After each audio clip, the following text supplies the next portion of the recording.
दोस्तों, आज की इस वीडियो में हम बात करेंगे तकनीकी के बादशाह जर्मनी से जुड़ी कुछ हैरान कर देने वाली बातों की। दोस्तों, जर्मनी दुनिया का एक ताकतवर देश है जिसने दूसरे विश्व युद्ध में कंगाल हो जाने के बावजूद भी जबरदस्त तरक्की की है।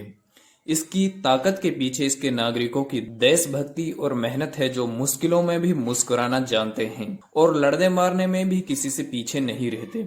जर्मनी ने इंजीनियरिंग की दिशा बदलकर रख दी है और वह आज कार निर्माण से लेकर कल पुर्जों के निर्माण में भी अमेरिका की सहायता कर रहा है। जर्मनी न सिर्फ इंजीनियरिंग और विज्ञान में बल्कि कला, खेल, साहित्य और व्यापार में भी कई देशों से आगे है।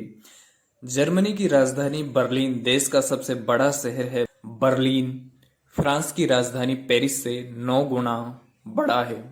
8 करोड़ 20 लाख की जनसंख्या वाला जर्मनी यूरोप का सबसे ज्यादा आबादी वाला देश है। तुलना के लिए बता दें कि 2011 में हमारे आंध्र प्रदेश और तेलंगाना राज्य की आबादी 8 करोड़ 40 लाख से ज्यादा है। जर्मनी का क्षेत्रफल लगभग 3,57,000 किलोमीटर है, जो राजस्थान के क्षेत्रफल से सिर्फ 15,000 किलोमीटर ज्यादा है। इसके मुकाबले में जीडीपी में जर्मनी चौथे स्थान। छोटे से जर्मनी ने आपको 16 राज्यों में बांटा हुआ है और इन 16 राज्यों के 493 जिले हैं। पहले विश्व युद्ध के बाद जर्मनी में पुरुषों की संख्या इतनी घट गई थी कि 1000 महिलाओं पर सिर्फ 350 पुरुष ही बचे थे, यानी 3 में से 1 महिला को ही पति मिल पाता था। दूसरे विश्व युद्ध के दौरान रूस की रेड आर्मी ने जर्मनी की 13 से 17 साल की लगभग 20 लाख महिलाओं का रेप किया था। जर्मनी में हर साल 5500 ऐसे बम खोज लिए जाते हैं जिनका उपयोग दूसरे विश्व युद्ध में होना था। इन बम्बों के बरामद होने के बाद इन्हें डिफ्यूज कर दिया जाता है। फंटा कोल्ड ड्रिंक दूसरे विश्व युद्ध के दौरान जर्मनी में बनाया गया था। यह इसलिए बनाया गया था क्योंकि उस समय का popular cold drink Coca Cola Germany के विरोधी देशों में बनाया जाता था, जहां से इसे आयात करना मुश्किल था। हिटलर अपनी सेना को सम्मान देने के लिए एक खास तरह का सलूट मारता था, जिसे नाजी सलूट कहते थे। अगर वर्तमान जर्मनी में कोई नाजी सलूट मारता पकड़ा जाता है, भले ही मजाक के तौर पर क्यों ना, तो उसे 3 साल तक की जेल हो सकती है। दूसरे विश्व युद्ध के बाद जर्मनी के 2 हिस्से हो गए थे। राजधानी बर्लिन के बीचों बीच एक विशाल दीवार बना दी गई थी जो देश के दोनों हिस्सों को अलग करती थी।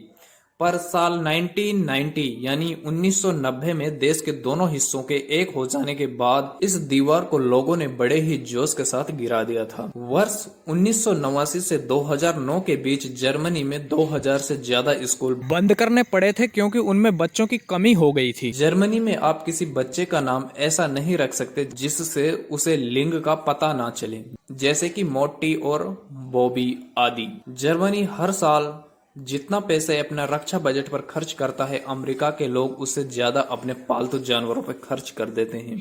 अगर जर्मनी में कोई कैदी जेल से भागने की कोशिश करता है तो उसे इसकी कोई सजा नहीं दी जाती, क्योंकि इस देश का मानना है कि हर मनुष्य सहज ही आजाद होना चाहता है और आजादी उनका अधिकार है। जर्मनी में पहली मैगजीन आज से 350 साल पहले सन 1663 में प्रकाशित हुई थी। जर्मनी में जब आप किसी को फोन लगाते हैं तो वो हेलो की बजाय अपना नाम बताकर बातचीत की शुरुआत करते हैं। जर्मनी के 70% हाईवेज पर कोई स्पीड लिमिट नहीं है, लेकिन इन हाईवेज पर अगर आपका ईंधन खत्म हो जाए तो आपको जुर्माना भरना पड़ सकता है। पहले विश्व युद्ध में जर्मनी बिल्कुल कंगाल हो चुका था। जर्मनी पर इतना कर्जा हो चुका था कि जिसकी कीमत 96,000 टन सोने के बराबर है। जर्मनी में किसी को एडवांस में हैप्पी बर्थडे नहीं कह सकते, क्योंकि ऐसा करना बैड लक की निशानी माना जाता है। जर्मनी की सेना अपने अधिकारियों की आज्ञा मानने से इनकार कर सकती है अगर उसे लगता है कि उन्हें सौंपा गया काम इंसानियत के खिलाफ है।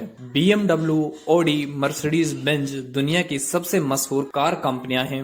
ये सभी कंपनियां जर्मनी की हैं। फंटा कोल्ड ड्रिंक का नाम तो आपने जरूर सुना होगा। यह जर्मनी की ही प्रोडक्ट है जिसे दूसरे विश्व युद्ध के दौरान लॉन्च किया गया था, क्योंकि उस वक्त की पॉपुलर कंपनी कोका कोला का कोल्ड ड्रिंक जर्मनी के विरोधी देशों द्वारा बनाया जाता था, वहां से आयात करना मुश्किल था। सबसे ज्यादा किताबें छापने वाले देशों की सूची में जर्मनी का नाम भी शामिल है। यहाँ पर हर साल 94,000 से भी ज्यादा किताबें छपती हैं। YouTube के 1000 सबसे पॉपुलर वीडियोस में से 61% यानी कि 600 के करीब को जर्मनी में ब्लॉक कर दिया गया है। ब्लॉक की गई सभी वीडियो गानों की हैं। इसके पीछे जर्मनी की संस्था GEMA का तर्क है उसके देश में उस कंटेंट को दिखाने की अनुमति नहीं है जिसकी रॉयल्टी उसके राइटर को ना मिले। इसका सीधा सा मतलब है कि गाने के लेखक को कंटेंट से होने वाली लगातार कमाई में से हिस्सा मिलता रहना चाहिए। क्या आपको जर्मनी का यह कानून सही लगता है? दोस्तों, क्या आप कोई सुझाव दे सकते हैं कि हमें हमारे भारत को जर्मनी जैसा बनाने के लिए क्या करना चाहिए? कमेंट सेक्शन में जरूर बताएं।